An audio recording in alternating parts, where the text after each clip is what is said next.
welcome to Edinburgh. I'm Robert and I'll be your guide on this tour.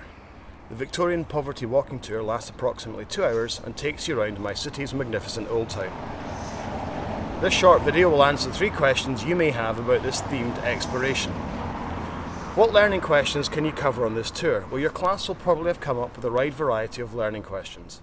The standard tour will cover questions such as, what was it like to live in a Victorian slum area? What were some of the hardships that people faced? What places were important to the Victorian poor? What help was there for the poor? And why does it seem like there's always more evidence around about the rich Victorians than the poor ones? Your classes will be exploring the answers to these questions in places which are directly relevant, often whilst using evidence which is linked to that location. If you give me enough warning, I could try to tailor the tour to what your learners might be most interested in. What route will you take in this tour? Well, the tour route has been chosen because it's got lots of learning potential and it keeps walking and crossing of roads to a real minimum. I'll meet your class in front of the Museum of Scotland. We'll travel to Forest Road and we'll find out about the Edinburgh Poorhouse. Our next stop will be Greyfriars Kirkyard, possibly the very worst place to learn about life for Edinburgh's poor, which is why we come here. We'll pass by the Museum of Scotland and we'll use eyewitness accounts to recreate a room in a typical slum dwelling.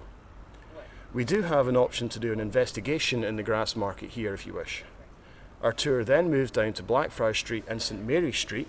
Once upon a time these were 2 of the very poorest streets in Edinburgh. We'll do some investigative work here to discover what was being done to try and help improve the conditions in the city, particularly for the poor.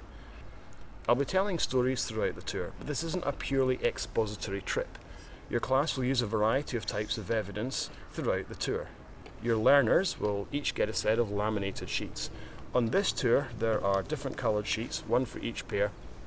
This means that throughout the tour we're encouraging the class to discuss things with each other. Our tour finishes with some evidence work on the area around the John Knox house. On this tour your pupils will use archive images, old photographs, parts of a map from the period, physical evidence such as buildings and streets, census results, and possibly, if we have time, artefacts such as memorials and graves. We'll also make good use of some really interesting eyewitness accounts. Thank you for watching this video and for considering historic Edinburgh tours for your class learning experience. We know you might want to discuss specific needs for your learners, so please email me and we can look at what you want this trip to achieve for your learning and for your class.